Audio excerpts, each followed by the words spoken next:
സ്നേഹം, ദിവ്യസ്നേഹം, സ്നേഹം, ദിവ്യസ്നേഹം. ഹല്ലേലൂയ. നമ്മുടെ കർത്താവായ യേശുക്രിസ്തുവിന്റെ നാമത്തിൽ നിങ്ങൾക്ക് വന്ദനം. സുഖമായിരിക്കുന്നു? ദൈവത്തിന്റെ കൃപയിൽ വർദ്ധിച്ചു വരുന്നുണ്ടോ? സന്തോഷത്തോടെ ആയിരിക്കുന്നോ? സമാധാനത്തോടുകൂടി ജീവിക്കാൻ കഴിയുന്നുണ്ടോ?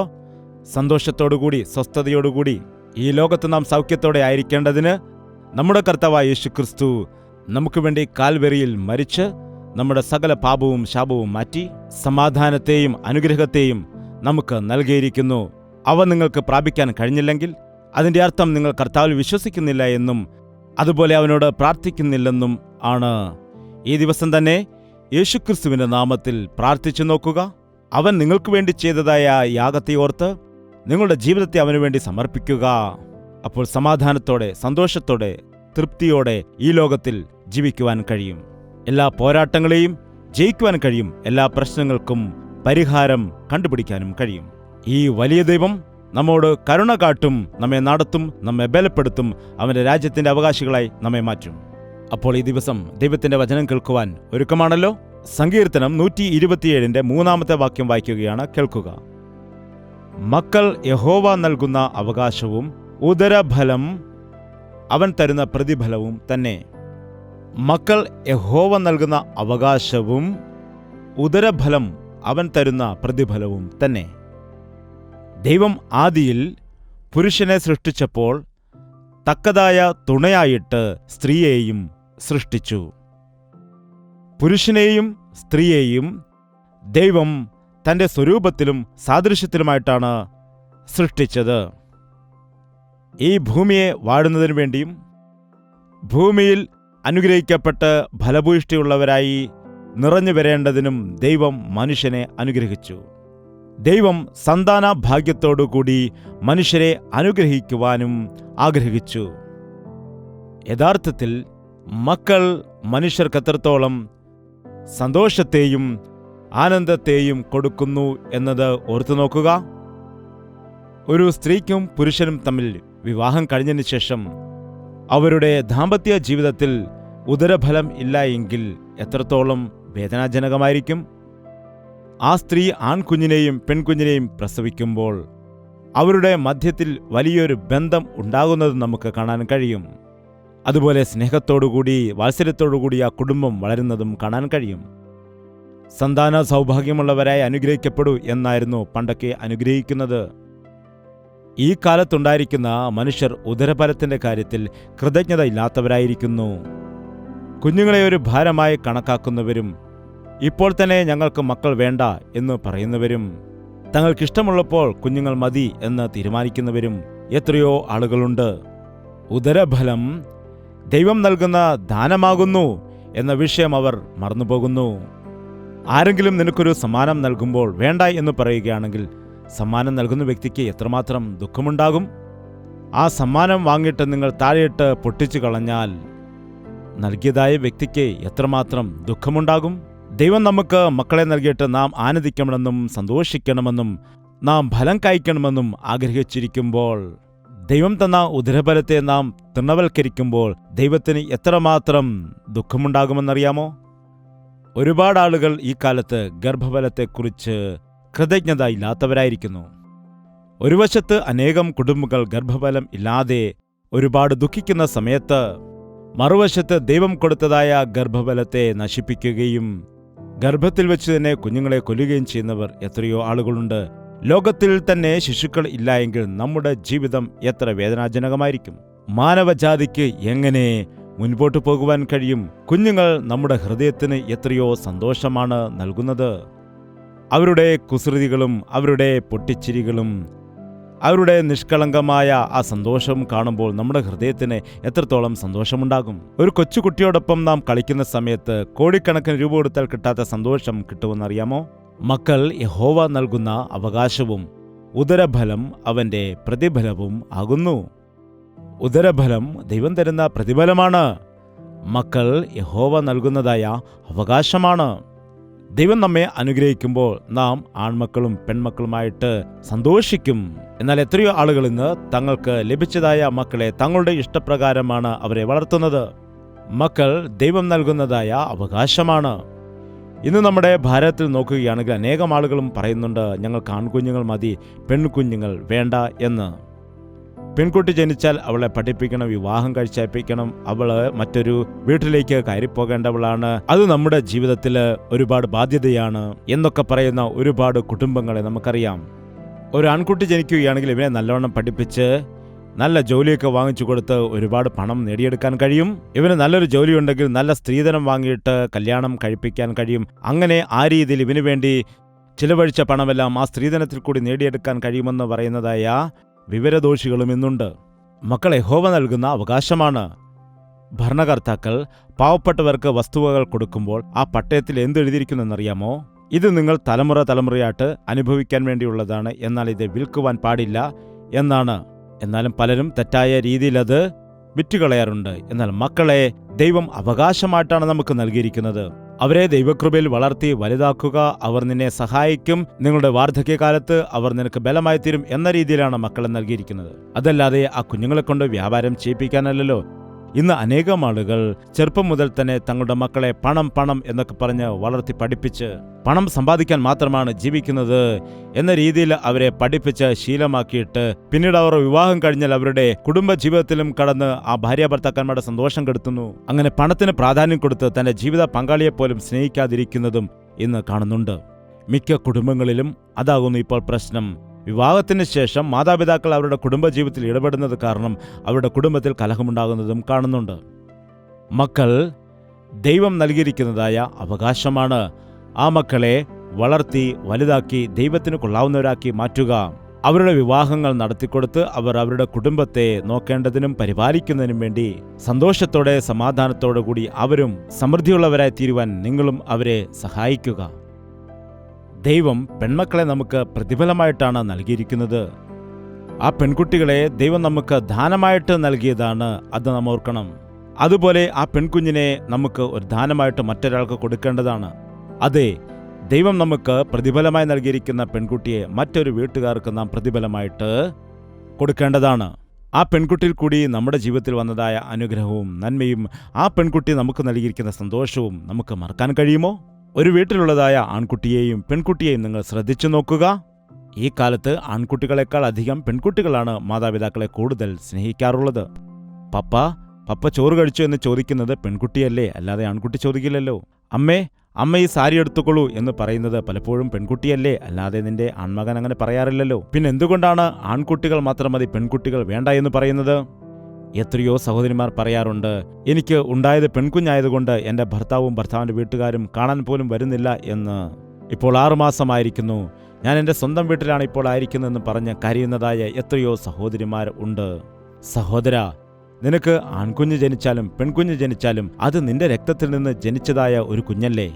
പ്രസവവേദനയോടുകൂടി നിനക്ക് വേണ്ടി ആ കുഞ്ഞിനെ പ്രസവിച്ചതായ ആ മാതാവിനെ തള്ളിക്കളയരുത്. ദൈവം നിനക്ക് നൽകിയിരിക്കുന്ന കുഞ്ഞിനെ നോക്കാതിരിക്കുന്നതും എത്ര ഭയങ്കരകരമാണ്. നീ ഇപ്പോൾ ആ ഒരു സ്ഥിതിയിൽ ആയിരിക്കുന്നുവെങ്കിൽ വേഗം ചെന്ന് നിന്റെ ഭാര്യയെയും നിന്റെ കുഞ്ഞിനെയും കൂട്ടിക്കൊണ്ടുവരിക. അങ്ങനെയെങ്കിൽ കർത്താവ് നിങ്ങളുടെ കുടുംബത്തെ ധാരാളമായിട്ട് അനുഗ്രഹിക്കും. പെൺകുഞ്ഞ് ജനിച്ച് എന്ന് പറഞ്ഞ് അമ്മായിയമ്മ എന്നെ വീട്ടിൽ നിന്ന് ഇറക്കി വിട്ടു എന്ന് പറയുന്നതായ സഹോദരിമാരെയും ഞാൻ കണ്ടിട്ടുണ്ട്. പ്രിയ മാതാവേ, നിങ്ങളും ഒരു സ്ത്രീയല്ലേ. മറ്റൊരു പെൺകുഞ്ഞ് ജനിച്ച സമയത്ത് ആനന്ദിക്കുന്നതിന് പകരമായി എന്തിനാണ് അവളെ തള്ളിക്കളയുന്നത്? ഈ ലോകത്തിലുള്ള എല്ലാവരും ഞങ്ങൾക്ക് ആൺകുട്ടികൾ മതി, പെൺകുട്ടികൾ വേണ്ട എന്ന് പറഞ്ഞാൽ നിങ്ങളുടെ ആൺകുട്ടികളെ വിവാഹം കഴിപ്പിക്കുന്ന സമയത്ത് ആരുമായി വിവാഹം കഴിപ്പിക്കും? പെൺകുട്ടികളെ തിരക്കി നടക്കേണ്ടതല്ലേ? നമ്മുടെ ഭാരതത്തിൽ 100 പുരുഷന്മാർക്ക് 90 സ്ത്രീകൾ വെച്ചാണ് ഉള്ളത്. ഇപ്പോൾ തന്നെ അത് കുറവാണ്. ഇനിയും നമ്മൾ ഇങ്ങനെ മുൻപോട്ട് പോയാൽ പെൺകുട്ടികൾക്ക് വേണ്ടി അങ്ങോട്ട് സ്ത്രീധനം കൊടുത്ത് വിവാഹം കഴിക്കേണ്ടി വരും. അതെ, ആൺകുഞ്ഞായാലും പെൺകുഞ്ഞായാലും അത് ദൈവം നമുക്ക് അനുഗ്രഹിച്ച് നൽകിയവരാണ്. ദൈവം തന്നിരിക്കുന്ന മക്കളെയോർത്ത് ദൈവത്തെ സ്തുതിക്കുക. ഒരു മനുഷ്യനും ഗർഭത്തിൽ വെച്ച് തന്നെ ഒരു പെൺകുഞ്ഞാകട്ടെ ആൺകുഞ്ഞാകട്ടെ അതിനെ അവർക്കിഷ്ടമുള്ള രീതിയിൽ മാറ്റിയെടുക്കാനുള്ളതായ ശക്തിയോ അതിനുള്ള ടെക്നോളജിയോ ഒരിക്കലും സാധ്യമല്ല. ഒരു ഡോക്ടർക്കും കഴിയുകയില്ല. ഗർഭത്തിലിരിക്കുന്ന കുഞ്ഞ് ആണാണെന്നോ പെണ്ണാണെന്നോ കണ്ടുപിടിക്കുവാൻ നമുക്ക് പക്ഷേ കഴിഞ്ഞേക്കാം. എന്നാൽ ആൺകുഞ്ഞിനെ പെൺകുഞ്ഞാക്കാനോ പെൺകുഞ്ഞിനെ ആൺകുഞ്ഞാക്കാനോ ഒരിക്കലും കഴിയുകയില്ലല്ലോ. കൃത്രിമമായിട്ട് ഉദരഫലത്തെ ഉണ്ടാക്കിയെടുക്കുവാനും ആർക്കാണ് കഴിയുന്നത്? ഒരുപക്ഷെ ഈ കാലത്ത് ടെസ്റ്റ് ട്യൂബ് ശിശുക്കൾ എന്നൊക്കെ പറയുമെങ്കിലും അത് പലപ്പോഴും വിഫലമായി പോവുകയല്ലേ ചെയ്യാറുള്ളത്. അത് കൃത്രിമമാണെന്നും അത് ദൈവം കൊടുത്തതായ ബീജത്തിൽ കൂടി തന്നെയാണ് അത് ചെയ്തെടുക്കുന്നതും ഉള്ള കാര്യം നിങ്ങൾ ഓർക്കുക. നിനക്കുള്ളത് ആൺകുഞ്ഞാണെങ്കിലും പെൺകുഞ്ഞാണെങ്കിലും ദൈവം നൽകിയ ദാനത്തെയോർത്ത് നിങ്ങൾ കർത്താവിനെ സ്തുതിക്കുക. മറ്റൊരു വിഷയം അറിയാമോ? ഈ കാലത്ത് അനേകം കുടുംബങ്ങൾ ഗർഭഫലം ഇല്ലാതെയിരിക്കുന്നവരുണ്ട്. എത്രയോ ആളുകൾക്ക് കുഞ്ഞുങ്ങൾ ജനിക്കുകയില്ല എന്ന് ഡോക്ടർമാർ പറയുന്നു. സഹോദരി, നിങ്ങളുടെ ഗർഭപാത്രത്തിൽ ഫൈബ്രോയിഡ്സ് ഉണ്ട്, അതുകൊണ്ട് നിങ്ങൾക്ക് ഒരിക്കലും ഒരു കുഞ്ഞിന് ജന്മം കൊടുക്കുവാൻ കഴിയുകയില്ല എന്ന് ഡോക്ടർമാർ പറയുമ്പോൾ അവരുടെ ഹൃദയം തകർന്നു കണ്ണുനീരൊഴുക്കുന്നത് കാണാം. നിങ്ങൾക്ക് കുഞ്ഞുങ്ങൾ ജനിക്കുകയില്ല എന്ന് പറയുന്നത് നിമിത്തമായിട്ട് അവരുടെ കുടുംബം ഛിന്നഭിന്നമായി പോകുന്നതും തകർന്നു പോകുന്നതും കാണാറുണ്ട്. ഒരുപാട് പ്രാർത്ഥനയും നേർച്ചയുമൊക്കെ കഴിച്ചതിന് ശേഷവും ഫലമില്ലാതിരിക്കുന്നത് കാണുമ്പോൾ അവർ നിരാശപ്പെടുന്നതും കാണുന്നു. എന്നാൽ ഞാനൊരു കാര്യം പറയട്ടെ, ഉദരഫലം ദൈവം നൽകുന്നതായ പ്രതിഫലമാണ്. നിങ്ങൾ ആ ദൈവത്തോട് പ്രാർത്ഥിക്കുകയാണെങ്കിൽ എനിക്ക് അസാധ്യമായതൊന്നുമില്ല എന്ന് പറയുന്ന കർത്താവ് നിന്റെ ജീവിതത്തിൽ ഗർഭഫലത്തിന് തടസ്സമായി നിൽക്കുന്നതായ എല്ലാ തടസ്സങ്ങളെയും ബലഹീനതയും മാറ്റി അടഞ്ഞുപോയ നിന്റെ ഗർഭത്തെ തുറക്കുവാൻ കഴിവുള്ളവനാണ് ദൈവമെന്ന് നിനക്ക് മനസ്സിലാക്കാൻ കഴിയും. വേദപുസ്തകത്തിൽ മച്ചിയെന്ന് വിളിക്കപ്പെട്ട ഒരുപാട് ആളുകളെ നമുക്ക് കാണാൻ കഴിയും. അവർക്ക് ഉദരഫലം ലഭിക്കാതെ ഇരുന്നപ്പോൾ അവർ ദൈവത്തോട് നിലവിളിച്ചു. ശമൂവേലിന്റെ പുസ്തകത്തിൽ ഹന്ന എന്നു പേരുള്ള ഒരു സ്ത്രീയുണ്ട്. അവൾക്ക് മക്കളില്ലായിരുന്നു. എന്നാൽ അവളുടെ ഭർത്താവിന്റെ രണ്ടാമത്തെ ഭാര്യയ്ക്ക് മക്കളുണ്ടായിരുന്നു. മക്കളുള്ള ഭാര്യ മക്കളില്ലാത്ത ഇവളെ നോക്കിയിട്ട് എപ്പോഴും നിന്ദിക്കുകയും അപമാനിക്കുകയും ചെയ്തിരുന്നു. നാം നോക്കുമ്പോൾ ഇന്ന് അനേകരും പറയുന്നത് കേട്ടിട്ടുണ്ട്, എനിക്ക് കുഞ്ഞുങ്ങളില്ല എന്നുള്ള ദുഃഖത്തെക്കാൾ നിനക്ക് കുഞ്ഞുങ്ങളില്ല എന്ന് പറഞ്ഞ മറ്റുള്ളവരുടെ അപമാനവും നിന്ദയുമാണ് എന്നെ കൂടുതൽ സങ്കടപ്പെടുത്തുന്നതെന്ന്.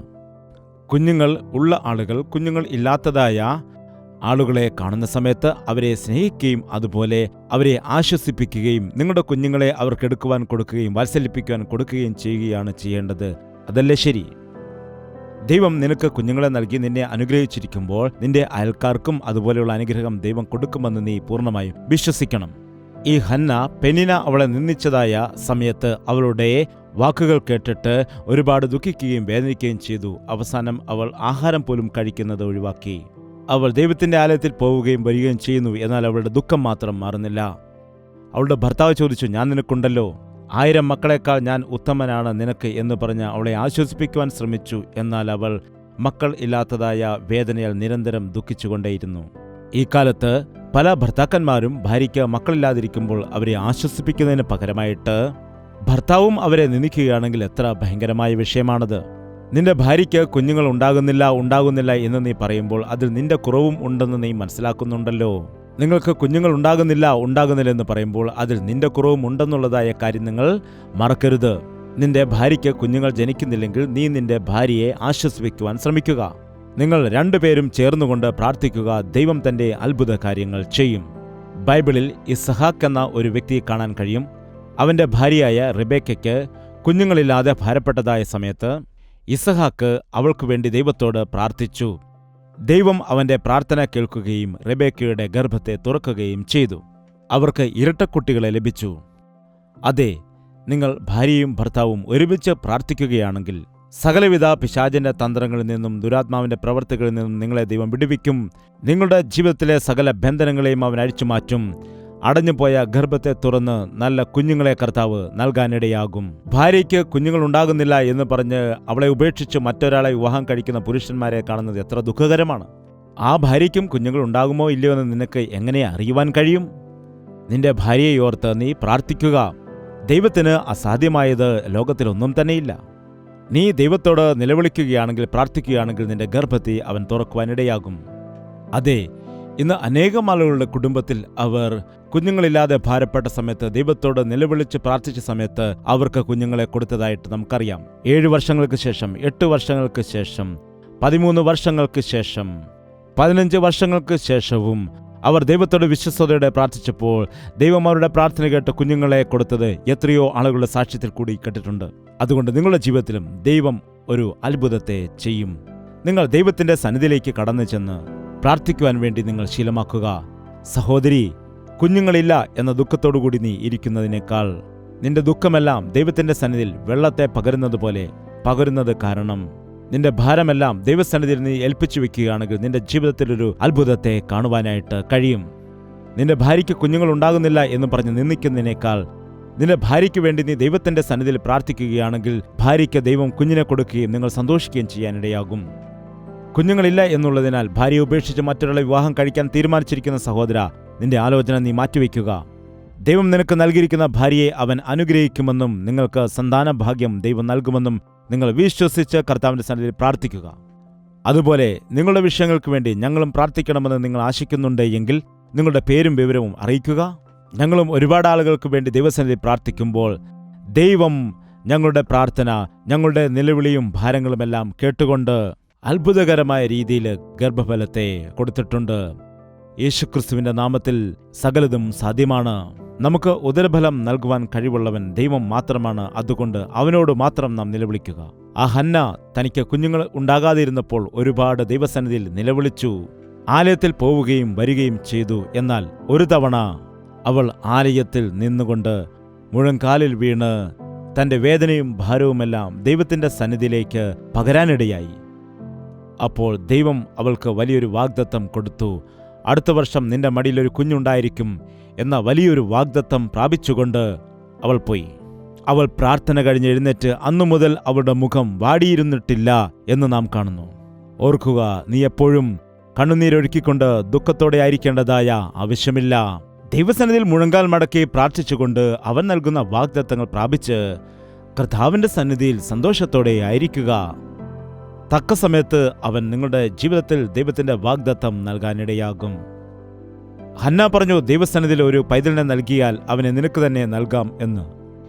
ഇന്നും അനേകം ആളുകൾ കുഞ്ഞുങ്ങളില്ലാതിരിക്കുന്ന സമയത്ത് ദൈവത്തോട് പറയാറുണ്ട്, ഒരു കുഞ്ഞിനെ നൽകിയാൽ അവനെ നിന്റെ വിലയ്ക്ക് വേണ്ടി സമർപ്പിക്കാം എന്ന്. എന്നാൽ കുഞ്ഞ് ജനിച്ചു കഴിഞ്ഞാൽ ആ വിഷയത്തെ മറന്നു പോവുകയും ചെയ്യുന്നു. ഈ കാര്യപരിപാടി വീക്ഷിക്കുന്ന സഹോദരി, ഒരുപക്ഷെ നിനക്ക് ഉദരഫലം ലഭിക്കാതിരുന്ന സമയത്ത് നീ കർത്താവിനോട് പ്രാർത്ഥിച്ച്, കർത്താവേ, ഉദരഫലം നൽകിയാൽ ആ കുഞ്ഞിനെ ദൈവത്തിന്റെ നാമത്തിന് സമർപ്പിക്കാമെന്ന് പറഞ്ഞിരിക്കുമോ? എന്നിട്ട് ആ കുഞ്ഞിനെ ദൈവത്തിന്റെ വേലയ്ക്ക് വേണ്ടി കൊടുത്തോ? ചിലർ പറയാറുണ്ട്, ഞാനെന്താണ് ചെയ്യേണ്ടത്?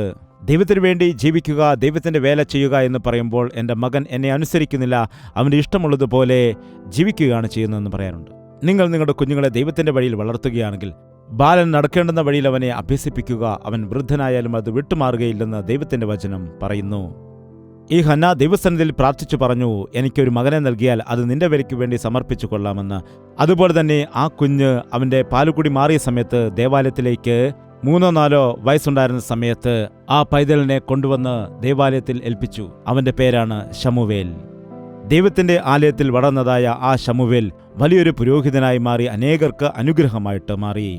എന്റെ കുഞ്ഞിനെ ദൈവത്തിന് കൊടുത്താൽ എനിക്കെന്ത് പ്രയോജനം എന്നാണോ നിങ്ങൾ ചിന്തിക്കുന്നത്? ഇതാ ഹന്നയുടെ ഗർഭത്തെ വീണ്ടും കർത്താവ് തുറക്കുകയും അവൾക്ക് വീണ്ടും 3 ആൺമക്കളെയും 2 പെൺകുട്ടികളെയും കൊടുത്തു എന്ന് ദൈവത്തിന്റെ വചനം പറയുന്നു. അവൾ ഒരു കുഞ്ഞിനെ ദൈവവേലയ്ക്ക് വേണ്ടി സമർപ്പിച്ചപ്പോൾ 5 മക്കളെ ദൈവം അവൾക്ക് കൊടുക്കാനിടയായി. പ്രിയ സഹോദര സഹോദരി, നിനക്ക് ലഭിച്ചതായ മക്കളെ നീ ആർക്കു വേണ്ടിയാണ് വളർത്തുന്നത്? ലോകത്തിനു വേണ്ടിയാണോ? പാപത്തിനു വേണ്ടിയാണോ? കർത്താവിന് വേണ്ടിയാണോ? നിന്റെ മക്കൾ ദൈവരാജ്യത്തിൽ വലിയവരായിരിക്കാനാണോ ആഗ്രഹിക്കുന്നത്? അതോ ലോകത്തിൽ വലിയവരായിരിക്കാനാണോ നിങ്ങൾ ആഗ്രഹിക്കുന്നത്? ദൈവം നമുക്ക് നൽകപ്പെട്ടിരിക്കുന്നതായ മക്കൾ വളർന്ന് വലിയവരാകണമെന്ന് കർത്താവ് ആഗ്രഹിക്കുന്നു. കർത്താവേ, എൻ്റെ മക്കളെ നിന്റെ രാജ്യത്തിലെ ഉന്നതരാക്കി മാറ്റണമേ എന്ന് പ്രാർത്ഥിക്കുവാൻ ശീലിക്കേണ്ടതാണ്. സബദിപുത്രന്മാരുടെ അമ്മ ആ 2 പുത്രന്മാരെ വിളിച്ചുകൊണ്ടുവന്ന് ദൈവസന്നിധിയിൽ കൊണ്ടുവന്നിട്ട് പറഞ്ഞു, ഈ 2 മക്കളും നിന്റെ രാജ്യത്തിൽ ഒരുവൻ നിന്റെ വലതുവശത്തും ഒരുവൻ നിന്റെ ഇടതുവശത്തിരിക്കാനുള്ള ഭാഗ്യം നൽകണമെന്ന്. എത്ര ഉന്നതമായ ആഗ്രഹമാണ്! സ്വർഗരാജ്യത്തിൽ എൻ്റെ മക്കൾ വലിയവരായിരിക്കണമെന്ന ആഗ്രഹം. പ്രിയ സഹോദര സഹോദരി, ഈ ദിവസം ദൈവം നിനക്ക് നൽകിയിരിക്കുന്ന മക്കളെ ദൈവത്തിനു വേണ്ടി വളർത്തുവാനായിട്ട് നീ ശീലിക്കുക. നിന്റെ കുടുംബത്തിൽ ദൈവം നൽകിയിരിക്കുന്ന മക്കൾ നിനക്ക് അത് പ്രതിഫലമാണെന്നും ദൈവത്തിന്റെ അവകാശമാണെന്നും മനസ്സിലാക്കുക. നിന്റെ മക്കളെ ദൈവത്തിന്റെ കൃപയിൽ വളർത്തിക്കൊണ്ടുവരിക. ഒരുപക്ഷെ കുഞ്ഞുങ്ങൾ ജനിക്കാത്ത ദമ്പതികളായിരിക്കുന്നു നിങ്ങളെങ്കിൽ ഇപ്പോൾ തന്നെ എന്നോടൊപ്പം ചേർന്ന് പ്രാർത്ഥിക്കുക. കർത്താവ് ഒരു അത്ഭുതത്തെ ഇപ്പോൾ തന്നെ നിങ്ങളുടെ ജീവിതത്തിൽ ചെയ്യുവാനിടയാകും. ഞാനൊരു പുതിയ കാര്യം ചെയ്യാൻ പോകുന്നു, അതിപ്പോൾ തന്നെ പുറപ്പെട്ടു വരുന്നു എന്ന് വാഗ്ദത്ത വചനം അനുസരിച്ചുകൊണ്ട് ദൈവം ഇപ്പോൾ തന്നെ നിങ്ങളുടെ ജീവിതത്തിൽ അത്ഭുതം ചെയ്യാനിടയാകും. നിങ്ങൾ 2 പേരും ചേർന്ന് ദൈവസന്നിധിയിൽ പ്രാർത്ഥിക്കുക. ഞാനും പ്രാർത്ഥിക്കാം. ദൈവം നമ്മുടെ പ്രാർത്ഥന കേട്ടിട്ട് അടുത്ത വർഷം നല്ല ഒരു ശിശുവുമായിട്ട് ദൈവസന്നിധിയിൽ കടന്നു വന്നിട്ട് സാക്ഷ്യം പറയത്തക്കവണ്ണം ദൈവം നിന്നെ അനുഗ്രഹിക്കും. പ്രാർത്ഥന. പരിശുദ്ധനായ സ്നേഹമുള്ള പിതാവേ, ഈ പ്രാർത്ഥനയിൽ ഏകീഭവിക്കുന്ന എല്ലാ മക്കളെയും നിന്റെ കരങ്ങളിലേക്ക് സമർപ്പിക്കുകയാണ്. മക്കളില്ലാത്ത ഭാരത്താൽ സങ്കടത്തോടെയായിരിക്കുന്ന സഹോദരിമാരെ നീ അനുഗ്രഹിക്കണമേ. എൻ്റെ ഭാര്യയ്ക്ക് കുഞ്ഞുങ്ങൾ ജനിക്കുന്നില്ല എന്ന് പറഞ്ഞ് വേദനയോടെയായിരിക്കുന്ന ഭർത്താവിനെ ദർശിക്കണമേ. രണ്ടുപേരും ചേർന്നുകൊണ്ട് വിശ്വാസത്തോടെ കർത്താവിൻ്റെ സന്നിധിയിൽ പ്രാർത്ഥിക്കുന്നതിന് വേണ്ടി അവരുടെ ജീവിതത്തിൽ വലിയൊരു വിശ്വാസവും അതുപോലെ ദൈവത്തിൻ്റെ കൃപയും നീ കൊടുക്കുമാറാകണം. അടഞ്ഞുപോയ ഗർഭപാത്രങ്ങളെ നസ്രയനായ യേശുക്രിസ്തുവിൻ്റെ നാമത്തിൽ തുറക്കുകയാണ് പിതാവേ. ഒരുപാട് വർഷങ്ങളായിട്ട് കുഞ്ഞുങ്ങൾ ജനിക്കാതെ മച്ചിയെന്നുള്ളതായ മറ്റുള്ള ആളുകളുടെ വിളി സഹിക്കവയ്യാതെ ദുഃഖത്തോടുകൂടി വേദനയോടുകൂടി ആയിരിക്കുന്നവരുടെ ഗർഭത്തെ നീ തുറക്കുമാറാകണമേ. ദൈവം എനിക്ക് ഗർഭഫലം നൽകുമെന്നുള്ള വിശ്വാസത്തെ എല്ലാ സഹോദരിമാർക്കും നീ നൽകുമാറാകണമേ. അതുപോലെ തന്നെ അവരവരുടെ ഭാര്യമാർക്ക് വേണ്ടി പ്രാർത്ഥിക്കുവാനുള്ള കൃപയും എല്ലാ പുരുഷന്മാർക്കും കൊടുക്കണമേ. ഈ സമയത്ത് കുഞ്ഞുങ്ങളുള്ളതായ ആളുകൾ കർത്താവിനെ സ്തുതിക്കുവാൻ സഹായിക്കണമേ. എനിക്ക് ആൺമക്കളെ നൽകി നന്ദി കരയറ്റുന്ന കർത്താവേ, എനിക്ക് പെൺമക്കളെ നൽകി നന്ദി കരയറ്റുന്ന കർത്താവേ, എനിക്ക് ആൺമക്കളെയും പെൺമക്കളെയും നൽകി നിനക്ക് നന്ദി കരയറ്റുന്നു എന്ന് നിന്നെ സ്തുതിക്കുവാൻ അവർക്ക് കൃപ കൊടുക്കണമേ. ഞങ്ങൾക്ക് നൽകിയിരിക്കുന്നതായ കുഞ്ഞുങ്ങളുടെ ഞങ്ങളുടെ ഇഷ്ടപ്രകാരം വളർത്തിക്കൊണ്ടു പോകാതെ ഞങ്ങൾക്ക് അവകാശമായി നൽകിയിരിക്കുന്ന ആൺമക്കളെയും പെൺമക്കളെയും നിന്റെ ഹിതത്തിനു വേണ്ടി നിന്റെ നാമമഹത്വത്തിനു വേണ്ടി വളർത്തുവാൻ സഹായിക്കണമേ. ഞങ്ങൾക്ക് നൽകിയിരിക്കുന്ന പെൺമക്കളെ യോഗ്യതയുള്ളവരായിട്ട് ഗുണവതികളായിട്ട് വളർത്തിക്കൊണ്ടുവന്നിട്ട് അവരെ ദൈവത്തിന്റെ നാമമഹത്വത്തിനു വേണ്ടി നിൽക്കുന്നവരായി തീർക്കുവാനും അനേകരുടെ ജീവിതത്തിൽ മാതൃക എന്ന വണ്ണം ഞങ്ങളുടെ മക്കളെ ആക്കിയെടുക്കുവാനുമുള്ള കൃപ ഞങ്ങൾക്കെല്ലാവർക്കും നീ നൽകുമാറാകണമേ. ഈ പ്രാർത്ഥനയിൽ ഏകീഭവിച്ചുകൊണ്ട് എൻ്റെ മക്കൾ എന്നെ അനുസരിക്കുന്നില്ല, എൻ്റെ മക്കൾ എന്നെ ബഹുമാനിക്കുന്നില്ല എന്ന് പറയുന്നതായി എല്ലാ മാതാപിതാക്കളെ നീ ഇപ്പോൾ ദർശിക്കണമേ. അവരുടെ ജീവിതത്തിൽ അവരുടെ മക്കൾ അവരെ ബഹുമാനിക്കത്തക്കവണ്ണം അവരുടെ ഹൃദയങ്ങളിൽ കർത്താവ് വലിയ മാറ്റത്തെ കൊണ്ടുവരുമാറാകണം. ഗർഭഫലമില്ല എന്ന് പറഞ്ഞുകൊണ്ട് കർത്താവിൻ്റെ സന്നിധിയിൽ പ്രാർത്ഥിക്കുന്ന എല്ലാ മക്കളെയും യേശുവിൻ്റെ നാമത്തിൽ ഇപ്പോൾ അനുഗ്രഹിക്കുന്നു. അവർക്ക് വിടുതൽ നീ കൊടുക്കണമേ. അവരുടെ കുഞ്ഞുങ്ങളുമായി വന്ന് സാക്ഷ്യം പറയത്തക്കവണ്ണം ദൈവത്തിൻ്റെ പ്രവൃത്തി വെളിപ്പെടുത്തുമാറാകണമെന്ന് യേശുക്രിസ്തുവിൻ്റെ നാമത്തിൽ അപേക്ഷിക്കുന്നു പിതാവേ. ആമേൻ. ദൈവത്തിന് സ്തോത്രം. ദൈവം അത്ഭുതം ചെയ്യുന്ന ദൈവമാണ്.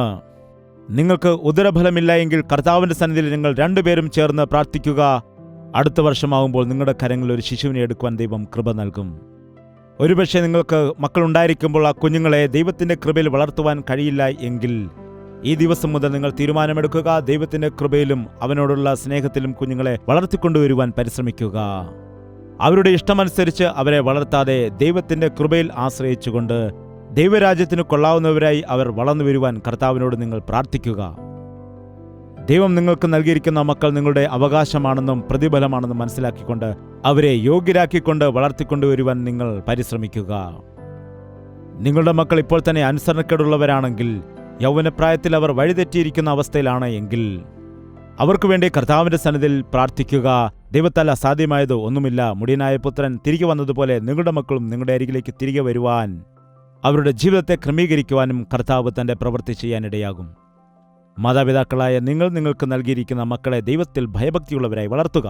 നിങ്ങൾ ഏക മനസ്സുള്ളവരായി നിങ്ങളുടെ മക്കളെ ദൈവത്തിന് കൊള്ളാവുന്നവരായി വളർത്തിക്കൊണ്ടുവരിക. ഉദരഫലമില്ല എന്നുള്ള വേദനയിലായിരിക്കുന്ന നിങ്ങൾ ദൈവത്തിൻ്റെ സന്നിധി നിങ്ങളുടെ ഭാരങ്ങളെ സമർപ്പിച്ച് പ്രാർത്ഥിക്കുക. നിങ്ങൾക്ക് വേണ്ടി കർത്താവിൻ്റെ സന്നിധിയിൽ പ്രാർത്ഥിക്കുവാൻ ഉപവാസമെടുത്ത് പ്രാർത്ഥിക്കുവാനും ഞങ്ങൾ എപ്പോഴും ഒരുക്കത്തോടെയായിരിക്കുകയാണ്. ഭാര്യാഭർത്താക്കന്മാരായിരിക്കുന്ന നിങ്ങൾ നിങ്ങളുടെ പേര് വിവരങ്ങൾ ഞങ്ങൾ അറിയിക്കുക. ഞങ്ങൾ കർത്താവിൻ്റെ സന്നിധിയിൽ നിങ്ങൾക്ക് വേണ്ടി പ്രാർത്ഥിക്കുവാൻ ഒരുക്കമാണ്. കർത്താവ് അത്ഭുത കാര്യങ്ങൾ ചെയ്യും. നിങ്ങൾക്ക് വേണ്ടി ഞങ്ങളും പ്രാർത്ഥിക്കണമെന്ന് ആഗ്രഹമുണ്ടെങ്കിൽ ഇപ്പോൾ തന്നെ നിങ്ങളുടെ രണ്ടുപേരുടെ പേര് വിവരങ്ങൾ അറിയിക്കുക. കർത്താവിൻ്റെ സന്നിധിയിൽ ഞങ്ങൾ പ്രാർത്ഥിക്കുവാൻ ഒരുക്കത്തോടെയായിരിക്കുന്നു. നിങ്ങളും പ്രാർത്ഥിക്കുക. കർത്താവ് അത്ഭുത കാര്യങ്ങൾ ചെയ്യും. കർത്താവിന്റെ ഹിതമെങ്കിൽ വീണ്ടും കാണാം. അപ്പോൾ വരെ ദൈവത്തിന്റെ മഹാകൃപ നിങ്ങളോട് കൂടി ഉണ്ടായിരിക്കട്ടെ.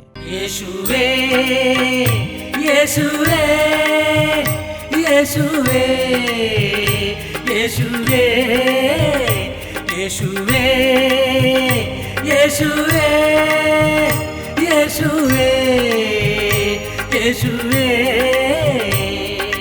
നിന്നെ നിന്നെ എന്നും ഞാൻ സേവിക്കും.